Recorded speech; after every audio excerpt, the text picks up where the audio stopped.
அவர்கள் மீது தாக்குதல் நடத்துவதற்கு உடனடியாக ஏற்பாடுகளை செய்ய வேண்டும் என்கிற அழுத்தத்தை அமெரிக்க அதிபர் டொனால்டு டிரம்புக்கு பெஞ்சமின் நெதன்யாகு இஸ்ரேலுடைய பிரதமரும் அதே நேரத்தில் சவுதி அரேபியாவினுடைய பட்டத்து இளவரசராக இருக்கக்கூடிய முகமது பின் சல்மான் MBSம் தான் மீண்டும் மீண்டும் அழுத்தம் கொடுத்து கொண்டிருந்தார்கள் என்கிற செய்தியை தான் வாஷிங்டன் போஸ்ட் வெளியிட்டிருக்கிறது.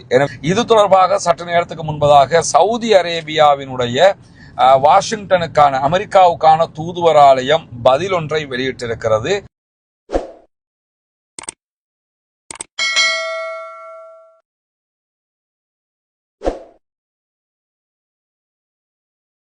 அஸ்ஸலாமு அலைக்கும் வரஹ்மத்துல்லாஹி வபரகாத்துஹு. அன்பிற்கினிய சகோதர சகோதரிகளை, நம் அனைவர் மீதும் ஏக இறைவனுடைய அமைதியும் கருணையும் உண்டாகட்டுமாக என்கிற உயரிய பிரார்த்தனைகளோடு சற்று நேரத்துக்கு முன்பதாக வெளியாகி இருக்கக்கூடிய ஒரு முக்கியமான செய்தி தொடர்பான தகவலைத்தான் உங்களோடு பகிர்ந்து கொள்ள இருக்கிறோம். நமக்கெல்லாம் தெரியும், ஈரானுக்கும் இஸ்ரேலுக்கும் இடையிலான யுத்தம் ஒரு மாபெரும் யுத்தமாக தற்போது தோற்றம் பெற்றிருக்கிறது. எல்லா பகுதிகளிலும் ஈரான் சுற்றி வளைத்து பதிலடி தாக்குதல்களை நடத்தி கொண்டிருக்கிறது. அதே நேரம் ஈரானுக்குள்ள இஸ்ரேலும் அமெரிக்காவும் கடுமையான தாக்குதல்களை நடத்தி கொண்டிருக்கிறார்கள். இப்படியான சூழல்ல வாஷிங்டன் போஸ்ட் வெளியிட்டிருக்கக்கூடிய ஒரு செய்தி தற்போது அரபுலகத்தையே பரபரப்புக்கு உள்ளாக்கி இருக்கிறது. அது என்ன செய்தி என்று சொன்னால், ஈரான் மீது தாக்குதல் நடத்துகிற திட்டத்தை பொறுத்தவரையில ஈரான் மீது பேச்சுவார்த்தைகளை நடத்தி கொண்டிருந்தது அமெரிக்கா. இந்த நிலையில ஈரானோடு ஒரு தாக்குதலை நடத்த வேண்டும், இல்லை என்று சொன்னால் ஈரானியர்கள் அணு ஆயுதத்தை தயாரித்து விடுவார்கள்.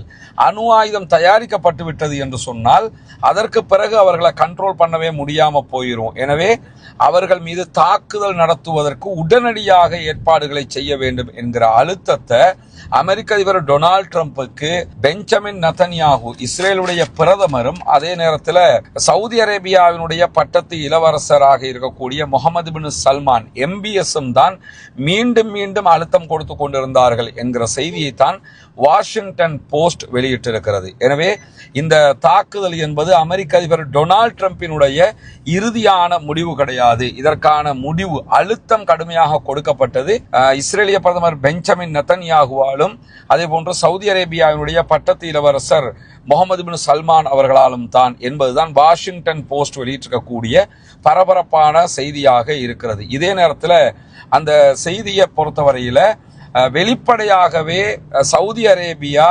ஈரானுக்கும் அமெரிக்காவுக்கும் இடையில நடக்கக்கூடிய பேச்சுவார்த்தைகள்ல முழுவதுமாக ராஜதந்திர ரீதியிலான தீர்வுதான் காணப்பட வேண்டும் என்று சொன்னாலும் பிஹைண்ட் த சீன் உள்ரங்கமாக முழுவதுமாக அவர்கள் அமெரிக்க அதிபர் டொனால்டு டிரம்பை தூண்டிக்கொண்டே இருந்தார்கள், அழுத்தம் கொடுத்து கொண்டே இருந்தார்கள். நீங்க இப்ப அட்டாக் பண்ணல என்று சொன்னா அவங்க தொடர்ந்து தயாரிச்சிருவாங்க, அணு ஆயுதத்தை தயாரிச்சதுக்கு பிறகு நீங்க அவங்களை தடுக்கவே முடியாது என்று சொல்லி மீண்டும் மீண்டும் அழுத்தம் கொடுத்தது சவுதி அரேபியாவும் இஸ்ரேலும் தான். எனவேதான் இந்த தாக்குதலுக்கு அமெரிக்க அதிபர் டொனால்டு டிரம்ப் இணங்கி தற்போது யுத்தத்தை ஆரம்பித்திருக்கிறார் என்கிற செய்திகள் தான் வாஷிங்டன் போஸ்டினால் வெளியிடப்பட்டிருக்கிறது. இதே நேரத்தில் இது தொடர்பாக சற்று நேரத்துக்கு முன்பதாக சவுதி அரேபியாவினுடைய வாஷிங்டனுக்கான அமெரிக்காவுக்கான தூதுவராலயம் பதில் ஒன்றை வெளியிட்டிருக்கிறது. அமெரிக்காவுக்கான சவுதி அரேபியாவினுடைய தூதுவராலயத்தின் செய்தி தொடர்பாளராக செயல்பட்டு வரக்கூடிய ஃபஹத் நாசர் வெளியிட்டிருக்கக்கூடிய அறிவிப்புல இது தொடர்பாக அவர் சொல்லும் போது என்ன சொல்றாருன்னா, நாங்கள் எந்த இடத்திலும் அமெரிக்காவுக்கு அழுத்தம் கொடுக்கவில்லை, சவுதி அரேபியா எந்த அழுத்தத்தையும் கொடுக்கல, இந்த தாக்குதல் முழுக்க முழுக்க அமெரிக்காவினுடைய தாக்குதல்கள் தான். இதே நேரத்தில் நாங்கள் வெளிப்படையாகவே எங்களுடைய ஸ்டாண்டாக வைத்துக் கொண்டிருந்தது பேச்சுவார்த்தையின் ஊடாக இந்த பிரச்சனைக்கு முடிவு காண வேண்டும் என்பதுதானே தவிர சண்டை பிடிப்பது அல்ல. அதையும் தாண்டி சவுதி அரேபியாவினுடைய ஸ்டாண்டாக இன்னும் ஒன்றை சவுதி அரேபியா எடுத்திருந்தது என்னன்னா, அமெரிக்கா ஈரானை தாக்குவதற்கு சவுதி அரேபியாவினுடைய வான்பரப்பையோ அல்லது சவுதி அரேபியாவினுடைய தரையினுடைய பகுதிகளையோ பயன்படுத்தக்கூடாது என்பதுதான் எங்களுடைய ஸ்டாண்டாக இருந்தது அப்படின்னு சொல்லி இன்றைக்கு சவுதி அரேபியாவினுடைய வாஷிங்டனுக்கான அமெரிக்காவுக்கான தூதுவராலயம் செய்தியை மறுத்து செய்தி வெளியிட்டிருக்கிறது.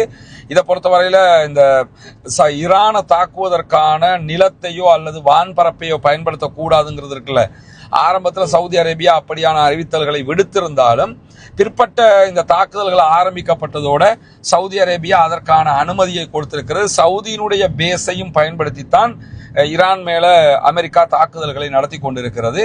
ஆனால் தற்போது வாஷிங்டன் போஸ்ட் வெளியிட்டிருக்கக்கூடிய இந்த செய்திகளை சவுதி அரேபியா மறுத்திருந்தாலும் வாஷிங்டன் போஸ்ட் இதை ஒரு முக்கியமான தலைப்பு செய்தியாகவே வெளியிட்டிருக்கிறார்கள். எனவே வாஷிங்டன் போஸ்ட் வெளியிட்டிருக்கக்கூடிய செய்தியை இப்பொழுது சவுதி அரேபியாவினுடைய அமெரிக்காவுக்கான தூதுவராலயம் மறுத்திருக்கிறது. எது எப்படி போனாலும் இப்பொழுது ஒரு படு பயங்கரமான யுத்தமாக மாறி இருக்கிறது. மாறிய காரணம் எந்த அளவுக்கு என்று சொன்னால், ரியாதில் இருக்கக்கூடிய அமெரிக்காவுடைய தூதுவராலயம் மேலையும் ஈரான் தாக்குதல்களை நடத்தி இருக்கிற அதே நேரத்தில் நேற்றைய தினம் அரம்கோ மேல ஈரான் தாக்குதல்களை நடத்தி இருக்கிறாங்க. அரம்கோவில் இருக்கக்கூடிய பெட்ரோலியம் சுத்திகரிக்கக்கூடிய பகுதி ஒரு நாளைக்கு 5 லட்சம் பீப்பாய்கள் 5 லட்சம் பேரல்கள் பெட்ரோல்களை தயாரிக்கக்கூடிய தொழிற்சாலையின் மீதுதான் ஈரான் தாக்குதல்களை நடத்தி இருக்கிறது. எனவே ஈரானுடைய தாக்குதல்கள் தொடர்ந்து கொண்டே இருக்கிறது. மத்திய கிழக்கு மட்டுமல்ல, சைப்ரஸையும் தாக்குவோம் என்று அறிவிச்சிருக்கக்கூடிய சூழல்ல தான் இந்த பரபரப்பான செய்தி வெளியாகி இருக்கிறது. இப்பொழுது நீங்கள் ஈரானை தாக்காவிட்டால் அவர்கள் அணு ஆயுதம் செய்ததற்கு பிறகு அவர்களை கண்ட்ரோல் பண்ணவே முடியாமல் போய்விடும். எனவே அவர்கள் மீது தாக்குதல்களை நடத்துங்கள் என்று ஈரானை தாக்குவதற்கு அமெரிக்காவை தூண்டியது சவுதி அரேபியாவும் அதே போன்று இஸ்ரேலும் தான் என்கிற செய்திகள் தான் இப்பொழுது சர்வதேச செய்தியாக மாறி இருக்கிறது.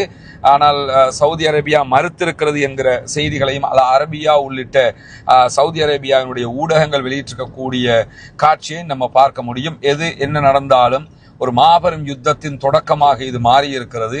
இந்த யுத்தம் முடிவுக்கு வர வேண்டும் என்பதுதான் அனைவருடைய ஆசையவா பிரார்த்தனையாக இருக்கிறது. ஏனென்றால் இப்பொழுதைய நிலைமை எடுத்துக்கிட்டீங்கன்னா, ஆரம்பிச்சது வேணும்னா அமெரிக்காவாக இருக்கலாம், ஆனா முடிக்க போறது அமெரிக்காவாக நிச்சயமாக இருக்காது என்கிற ஒரு நிலைதான் இப்ப இருக்கிறது. ஏன்னா இனிமே யுத்தத்தை நிறுத்துறதா இருந்தா ஈரான் தான் அதை முடிவெடுக்க வேண்டி இருக்கிறது. ஏனென்றால் இந்த நிலைமை வரைக்கும் ஈரானுடைய கை ஓங்கி இருக்கிறது.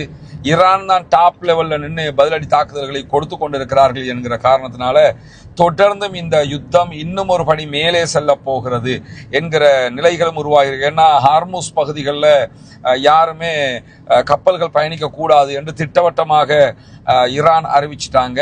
எண்ணெய் டேங்கர்கள் மட்டுமல்ல, கப்பல்களை மாத்திரமல்ல, இனிமேல் எண்ணெய் பீப்பாய்கள், அதாவது எண்ணெய் பைப் லைன்கள் மேலையும் நாங்கள் தாக்குதல் நடத்துவோம் அப்படின்னு சொல்லியிருக்கிறாங்க. எனவே ஈரானுடைய தாக்குதல் யுத்திகள் எல்லாம் ரொம்ப வித்தியாசமானதாகவும் திட்டமிடப்பட்டதாகவும் நாங்கள் நடத்திய தீர்வோம் என்கிற வெறி கொண்ட தாக்குதலாகவும் மாறி இருக்கிறது. இது மிகப்பெரிய பின்னடைவாக அமெரிக்காவுக்கும் அமெரிக்காவுடைய நேச நாடுகளுக்கும் தற்போது மாறி இருக்கிறது. உண்மையிலே சவுதி அரேபியா இப்படி ஒரு அழுத்தத்தை கொடுத்திருந்தால் அது மாபெரும் துரோகம் என்பதிலே எந்த மாற்று கருத்தும் கிடையாது. அதனால் இன்றைக்கு ஏற்பட்டிருக்கக்கூடிய விளைவை நம்ம பார்க்கிறோம். நூற்றுக்கணக்கான சகோதரர்கள் கொல்லப்படுகிற அநியாயமும் இதிலே நடந்தேறி வருகிறது. பொறுத்திருந்து பார்ப்போம் அடுத்தடுத்து என்னவெல்லாம் நடக்கிறது என்பதை. வருகிற செய்திகளை உடனுக்குடன் உங்களோடு பகிர்ந்து கொள்வதற்கு நாம் தயாராக இருக்கிறோம்.